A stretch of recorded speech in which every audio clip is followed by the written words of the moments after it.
Welcome. നമ്മളിന്ന് discuss ചെയ്യാൻ പോകുന്നത് മാർത്താണ്ഡവർമ്മയുടെ കാലത്ത് കൈകൊണ്ട ഭരണ പരിഷ്കാരങ്ങളെ കുറിച്ചാണ്. Administrative measures during the period of Marthanda Varma. കാരണം ഈ അടുത്ത് കഴിഞ്ഞ ASM പരീക്ഷയ്ക്ക് നമുക്കൊരു ചോദ്യം ഉണ്ടായിരുന്നു. ചോദ്യം ഇങ്ങനെയായിരുന്നു: തിരുവിതാംകൂർ ഭരണാധികാരിയായ മാർത്താണ്ഡവർമ്മ കർഷകരായ സൈനികർക്ക് അവരുടെ സേവന കാലഘട്ടത്തിൽ നൽകിയിരുന്ന നികുതി ഇളവ് ഏത് പേരിൽ അറിയപ്പെട്ടിരുന്നു? ഇതിന്റെ ഉത്തരം 12ാം ക്ലാസ്സിലെ കേരള ചരിത്രത്തിലെ തിരഞ്ഞെടുത്ത പ്രമേയങ്ങൾ എന്ന് പറയുന്ന ഈ പുസ്തകത്തിനകത്തുണ്ട്.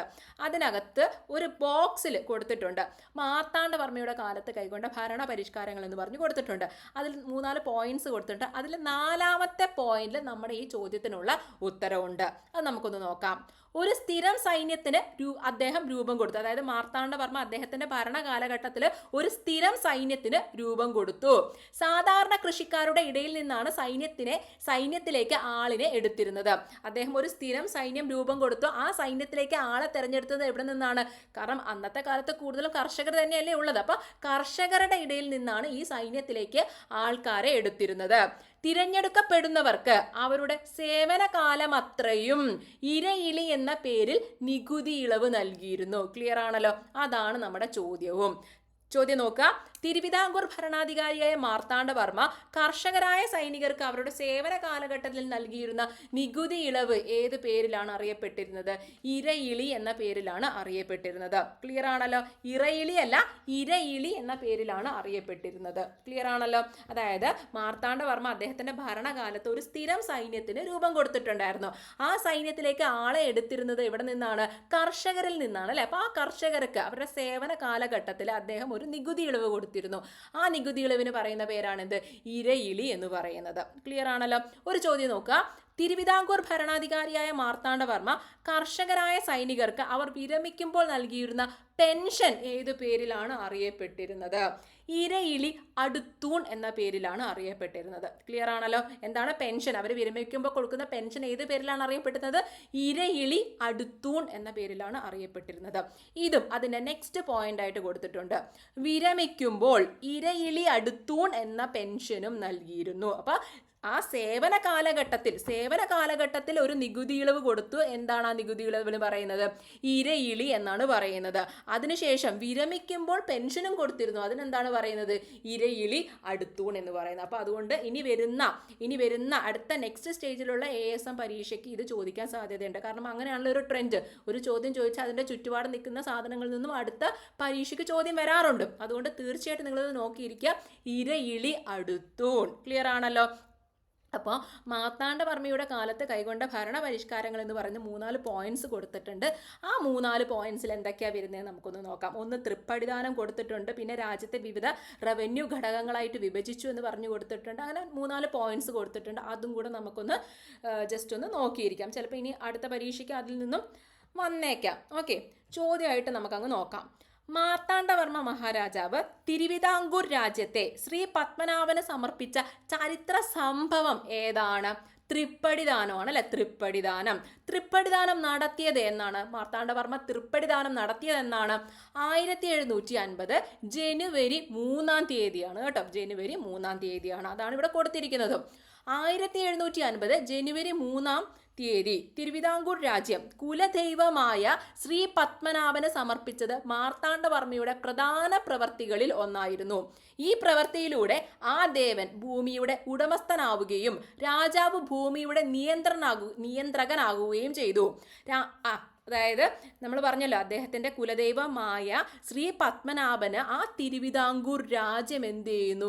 അങ്ങോട്ട് സമർപ്പിക്കുന്നു. അങ്ങനെ സമർപ്പിച്ചു കഴിയുമ്പോൾ ആ രാജ്യത്തിന്റെ അധിപൻ എന്ന് പറയുന്നത് ആരാണ്? ദേവനാണ്. അതായത് തിരുവിതാംകൂറിന്റെ അധിപൻ എന്ന് പറയുന്നത് ആരാണ്? ആ കുലദൈവമായ ആ ദേവനാണ്.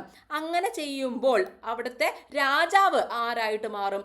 ആ രാജ്യത്തിന്റെ നിയന്ത്രകനായിട്ട് മാറും. മനസ്സിലായോ? രാജ്യം ദേവന്റെയും ആ രാജാവ് നിയന്ത്രകനുമായി മാറും. അങ്ങനെ ചെയ്യുന്നതിൻ്റെ ഒരു ഗുണം എന്താണ്?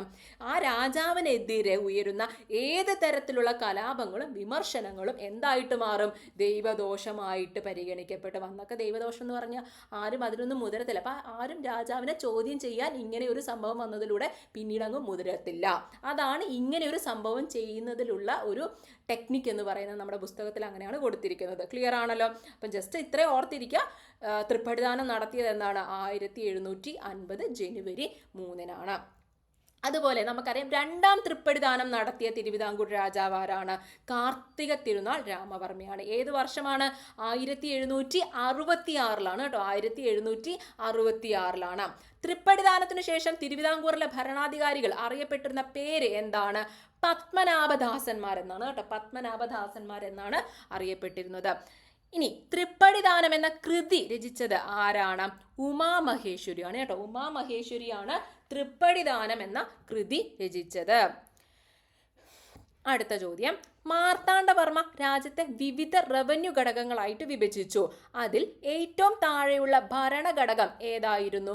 ഗ്രാമങ്ങളായിരുന്നു കേട്ടോ. ഗ്രാമങ്ങളായിരുന്നു. അതായത് നമ്മുടെ തിരുവിതാംകൂർ സ്ഥാപിച്ച മാർത്താണ്ഡവർമ്മ അദ്ദേഹത്തിന്റെ ആ കാലത്ത് തിരുവിതാംകൂറിന് ഏറ്റവും രാജ്യവിസ്തൃതി വന്നത് മാർത്താണ്ഡവർമ്മയുടെ കാലത്താണ് അല്ലെ. ഏറ്റവും കൂടുതൽ സമ്പദ് വ്യവസ്ഥയൊക്കെ വന്നത് അദ്ദേഹത്തിന്റെ കാലത്താണ്. അപ്പൊ ഈ മാർത്താണ്ഡവർമ്മ എന്ത് ചെയ്തു? അദ്ദേഹത്തിന്റെ ആ തിരുവിതാംകൂർ രാജ്യത്തെ വിവിധ റവന്യൂ ഘടകങ്ങളായിട്ട് വിഭജിച്ചു. അതിൽ ഏറ്റവും താഴെയുള്ള ഘടകമായിരുന്നു ഏത്? ഗ്രാമങ്ങൾ എന്ന് പറയുന്നത്. ഈ ഗ്രാമങ്ങൾക്ക് നേതൃത്വം നൽകിയിരുന്നത് ആരാണ്? പ്രവർത്തിക്കാരാണ് കേട്ടോ. പ്രവർത്തിക്കാരുടെ നേതൃത്വത്തിലാണ് ഗ്രാമങ്ങൾ പോയിക്കൊണ്ടിരുന്നത്. ഇനി ഒരു കൂട്ടം ഗ്രാമങ്ങളെ എന്താണ് നമ്മൾ പറയാറ്? മണ്ഡപത്തും വാതുക്കൽ എന്നാണ് പറയാറ് കേട്ടോ. ആ സമയത്തെ ഒരു കൂട്ടം ഏറ്റവും താഴെയുള്ള ഭരണഘടകം എന്തായിരുന്നു? ഗ്രാമങ്ങളായിരുന്നു അല്ലെ. അപ്പൊ ഈ ഒരു കൂട്ടം ഗ്രാമങ്ങളെ എന്തു പറയും? മണ്ഡപത്തും വാതുക്കൽ എന്ന് പറയും. ക്ലിയർ ആണല്ലോ? ഏറ്റവും ചെറിയ ഭരണഘടകം എന്ന് പറയുന്നത് ഗ്രാമങ്ങളാണ്. ഒരു കൂട്ടം ഗ്രാമങ്ങളെ നമ്മൾ എന്ത് പറയും? മണ്ഡപത്തും വാതുക്കൽ എന്ന് പറയും. മണ്ഡപത്തും വാതുക്കൽ ആരുടെ കീഴിലായിരുന്നു? കാര്യസ്ഥന്റെ കീഴിലായിരുന്നു കേട്ടോ. കാര്യസ്ഥന്റെ കീഴിലായിരുന്നു മണ്ഡപത്തും വാതുക്കൽ. തിരുവിതാംകൂറിനെ ആകെ എത്ര മണ്ഡപത്തും വാതുക്കലായിട്ട് വിഭജിച്ചു? 20 മണ്ഡപത്തും വാതുക്കലായിട്ട് വിഭജിച്ചു. അപ്പൊ അദ്ദേഹത്തിന്റെ കാലത്ത് അദ്ദേഹത്തിന്റെ രാജ്യത്തെ തിരുവിതാംകൂർ രാജ്യത്തെ വിവിധ റവന്യൂ ഘടകങ്ങളായിട്ട് വിഭജിച്ചു. അതിൽ ഏറ്റവും ചെറിയ ഭരണഘടകം എന്ന് പറയുന്നത് ഗ്രാമങ്ങളാണ്. ഗ്രാമങ്ങൾ ചേർന്നിട്ട് എന്തുണ്ടായി? മണ്ഡപത്തും വാതുക്കലുണ്ടായി. ഗ്രാമങ്ങൾക്ക് നേതൃത്വം നൽകിയത് പ്രവർത്തിക്കാരായിരുന്നെങ്കിൽ മണ്ഡപത്തും വാതുക്കലിന് നേതൃത്വം നൽകിയത് ആരാണ്? കാര്യസ്ഥന്മാരാണ്. ക്ലിയർ ആണല്ലോ? ഇതാണ് SARTയിൽ കൊടുത്തിട്ടുള്ളത്. രാജ്യത്തെ വിവിധ റവന്യൂ ഘടകങ്ങളായിട്ട് വിഭജിച്ചു. പ്രവർത്തിക്കാരുടെ നേതൃത്വത്തിലുണ്ടായിരുന്ന ഗ്രാമമായിരുന്നു ഏറ്റവും താഴെയുള്ള ഭരണഘടകം. ഒരു കൂട്ടം ഗ്രാമങ്ങൾ ചേർന്നുണ്ടാകുന്ന മണ്ഡപത്തും വാതുക്കൽ ഒരു കാര്യസ്ഥന്റെ കീഴിലായിരുന്നു. തിരുവിതാംകൂറിൽ ആകെ 20 മണ്ഡപത്തും വാതുക്കലായി വിഭജിക്കുകയും വിവിധ മുഖങ്ങളായി സംഘടിപ്പിക്കുകയും ചെയ്തു. ക്ലിയർ ആണല്ലോ? അടുത്തത്, മാർത്താണ്ഡവർമ്മ രൂപം നൽകിയ വാർഷിക ബജറ്റിന്റെ പേര് എന്താണ്? പതിവ് കണക്കാണ് അല്ല. അപ്പൊ അദ്ദേഹം കൊണ്ടുവന്ന മറ്റൊരു ഭരണപരിഷ്കാരമാണ് എന്ത്? പതിവ് കണക്ക്. അതായത് വാർഷിക ബജറ്റ്, പതിവ് കണക്ക്.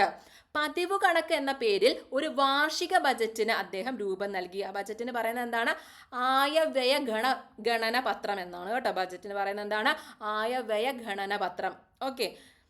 ഇനി അപ്പം ഇതാണ് ആ പറഞ്ഞ 4 പോയിന്റ്സ്. നമ്മൾ 4 പോയിന്റ്സ് അദ്ദേഹത്തിൻ്റെ ഭരണപരിഷ്കാരങ്ങൾ എന്ന് പറയുന്ന ആ 4 പോയിന്റ്സ്, ആ ടെക്സ്റ്റ് ബുക്കിൽ കൊടുത്തിരിക്കുന്ന 4 പോയിന്റ്സും നമ്മൾ പറഞ്ഞു. തൃപ്പടിദാനം പറഞ്ഞു, വിവിധ റവന്യൂ ഘടകങ്ങളായിട്ട് വിഭജിച്ചു, അത് ഓരോന്നും എന്താണെന്ന് നമ്മൾ പറഞ്ഞു. പിന്നെ പതിവ് കണക്ക് എന്ന പേരിൽ ബജറ്റ് ഉണ്ടെന്ന് പറഞ്ഞു. സ്ഥിരം സൈന്യത്തിന് രൂപം കൊടുത്തു. ആ സൈന്യത്തിലുള്ള ആൾക്കാർക്ക് ഒരു നികുതി ഇളവ് കൊടുത്തിരുന്നു. ഇര ഇലി എന്ന് പറയുന്നത് പെൻഷനായിട്ട് ഇര ഇലി അടുത്തൂണും കൊടുത്തിരുന്നു. അപ്പം ഈ 4 പോയിന്റ്സ് ആണ് ഇതിനകത്ത് കൊടുത്തിരിക്കുന്നത്. ഓക്കെ. ഇനി മാർത്താണ്ഡവർമ്മയെ കുറിച്ച് കുറച്ച് കാര്യങ്ങളും കൂടെ ഈ ബുക്കിനകത്ത്, ഈ ഒരു ചാപ്റ്ററിനകത്ത് പറയുന്നുണ്ട്. അതും കൂടെ നമുക്കൊന്ന് നോക്കാം. 1729 മാർത്താണ്ഡവർമ്മയുടെ സ്ഥാനാരോഹണം നടക്കുന്നത്. ആധുനിക തിരുവിതാംകൂറിന്റെ സ്ഥാപകൻ എന്നറിയപ്പെടുന്നത് ആരാണ്? ഇദ്ദേഹമാണ് അല്ലെ. തിരുവിതാംകൂറിന്റെ സമ്പദ് വ്യവസ്ഥയ്ക്ക് വൻ മാറ്റങ്ങൾ സാക്ഷ്യം വഹിച്ചത് ഇദ്ദേഹത്തിന്റെ കാലത്താണ്. ഞാൻ പറഞ്ഞില്ലായിരുന്നോ?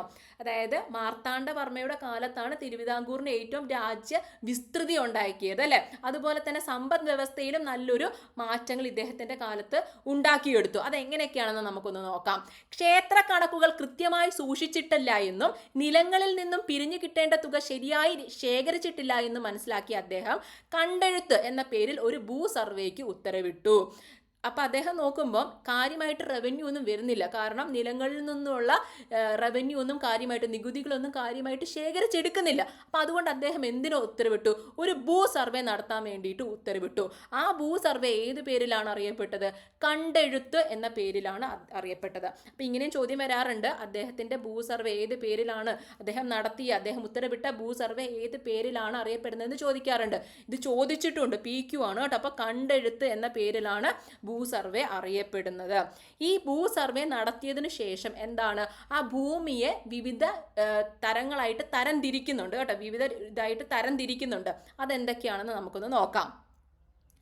മാർത്താണ്ഡവർമ്മയുടെ ഭരണകാലത്ത് ഭൂമി തരം തിരിച്ചത് എങ്ങനെയാണ്? ദേവസ്വം, ബ്രഹ്മസ്വം, പണ്ടാരവക എന്നിങ്ങനെ 3ആയിട്ടാണ് തരംതിരിച്ചത് അല്ലേ. അപ്പം നികുതി ഒന്നും കറക്റ്റായിട്ട് വരുന്നില്ല എന്ന് മനസ്സിലാക്കിയ മാർത്താണ്ഡവർമ്മ എന്ത് ചെയ്തു?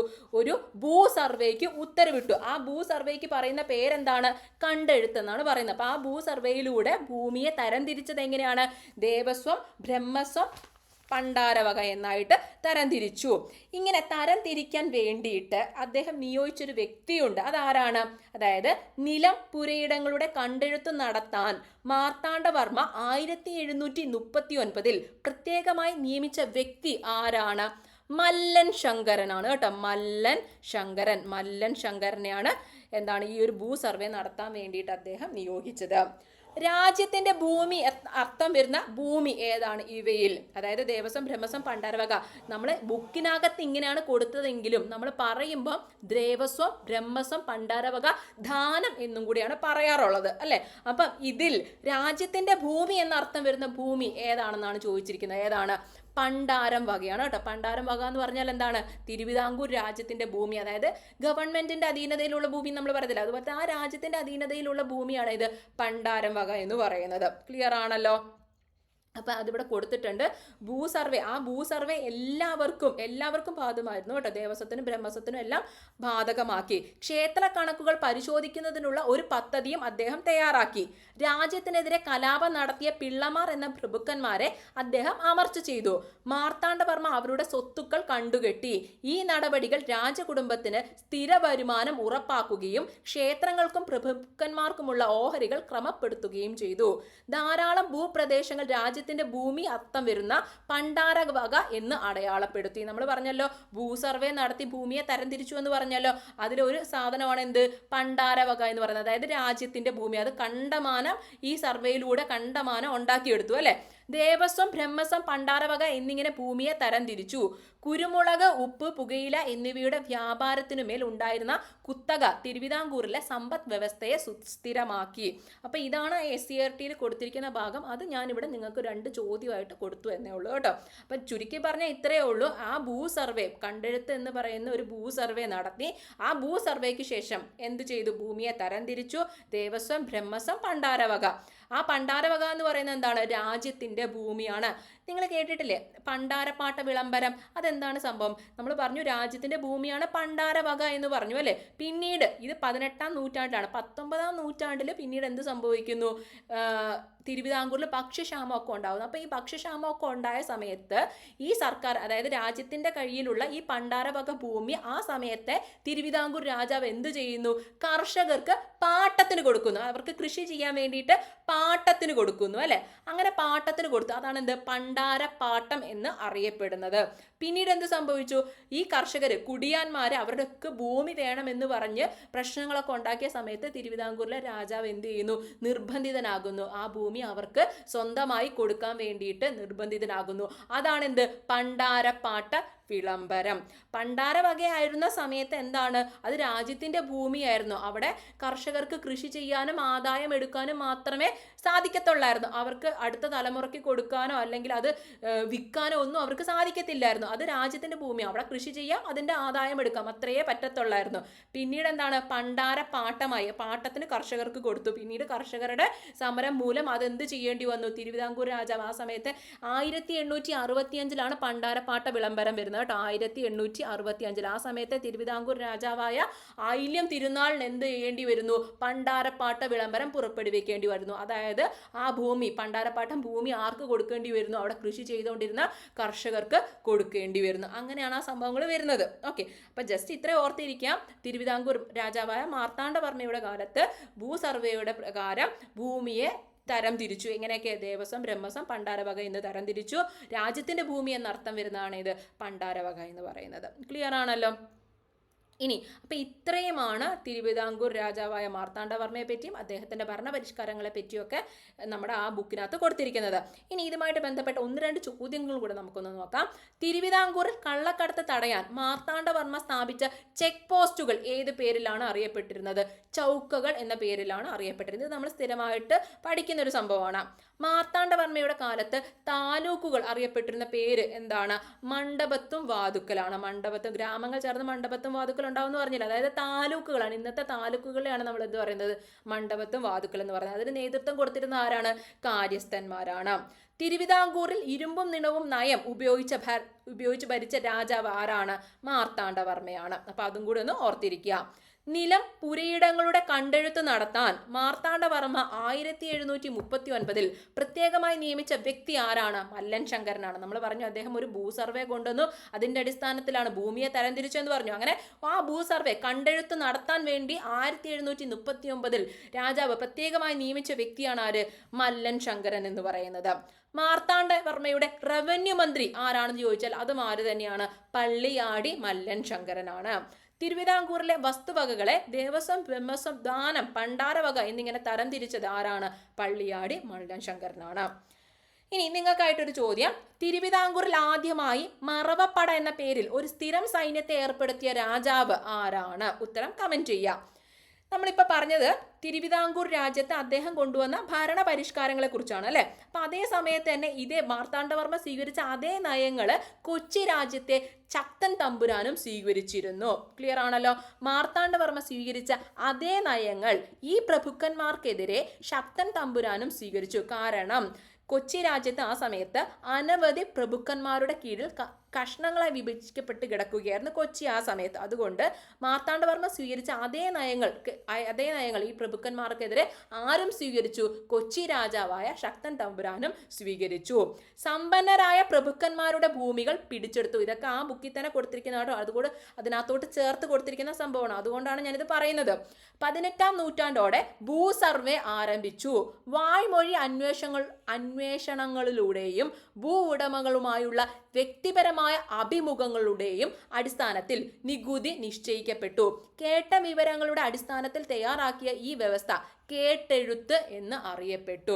മറ്റേത് നമ്മൾ ഭൂസർവേക്ക് കണ്ടെഴുത്തെന്ന് പറഞ്ഞില്ലേ, അതുപോലെ തന്നെ ഇവിടെ എന്താണ്? നികുതി നിശ്ചയിച്ചത് എങ്ങനെയാണ്? കേട്ടെഴുത്തിലൂടെയാണ്. കാരണം ആൾക്കാരോട് ചോദിച്ച അഭിമുഖമൊക്കെ നടത്തിയിട്ടാണല്ലോ അത് വ്യവസ്ഥ തീരുമാനിച്ചത്. അതുകൊണ്ട് കേട്ടെഴുത്ത് എന്നാണ് ഇവിടെ അത് അറിയപ്പെടുന്നത്. ഇതേ തുടർന്ന് നിർണയ ഉദ്യോഗസ്ഥന്മാർ ഭൂമി പരിശോധിക്കുകയും അളക്കുകയും അതിന്റെ അടിസ്ഥാനത്തിൽ ധാരണയാവുകയും ചെയ്തു. എന്താണോ കണ്ടത് അതിന്റെ രേഖ എന്നർത്ഥമുള്ള കണ്ടെഴുത്ത് എന്ന് ഇത് അറിയപ്പെട്ടു. കോവിലകത്തും വാതുക്കൽ എന്നറിയപ്പെടുന്ന വലിയ റവന്യൂ ഘടകങ്ങളായി രാജ്യത്തെ വിഭജിച്ചു. മറ്റേത് മണ്ഡപത്തും വാതുക്കൽ എന്ന് പറയുന്നവരെ ഇവിടെ എന്താണ്? കോവിലകത്തും വാതുക്കലാണ്. ഘടകങ്ങളായി രാജ്യത്തെ വിഭജിച്ചു. ഭരണത്തിന്റെ അടിസ്ഥാന ഘടകം പ്രവർത്തിക്കാരുടെ കീഴിലുണ്ടായിരുന്ന ഗ്രാമങ്ങളാണ്. കേന്ദ്രീകൃത നയമാണ് ശക്തൻ തമ്പുരാനും പിന്തുടർന്നത്. അങ്ങനെ ഈ രണ്ട് ഭരണാധികാരികളും പ്രവർത്തികൾ തിരുവിതാംകൂറിനെയും കൊച്ചിയെയും സാമ്രാജ്യത്വ കാലഘട്ടത്തിലെ പ്രബലമായ നാട്ടുരാജ്യങ്ങളാക്കി മാറ്റി. 18-ാം നൂറ്റാണ്ടിലെ മലബാറിന്റെ ചരിത്രം തിരുവിതാംകൂറിന്റെയും കൊച്ചിയുടെയും ചരിത്രത്തിൽ നിന്നും തികച്ചും വ്യത്യസ്തമായിരുന്നു. അപ്പം ഇത്രയും സംഭവങ്ങൾ അതിനോട് ചേർന്ന് ഇപ്പം നമുക്ക് ചോദ്യം വന്ന ആ പാഠഭാഗത്ത് ചേർത്ത് കൊടുത്ത സംഭവങ്ങളാണ്. അതുകൊണ്ടാണ് ഞാൻ ഇത്രയും പറഞ്ഞത്. അപ്പം ഇതും കൂടി ഒന്ന് ശ്രദ്ധിച്ചു വെക്കുക. എന്തൊക്കെയാണ്? കണ്ടെഴുത്ത്, കേട്ടെഴുത്ത്, കോവിലകത്തും വാതുക്കൽ, അതുപോലെ തന്നെ പ്രവർത്തിക്കാരെ, അതൊക്കെ ഒന്ന് ജസ്റ്റ് ഒന്ന് നോക്കി വെക്കുക കേട്ടോ.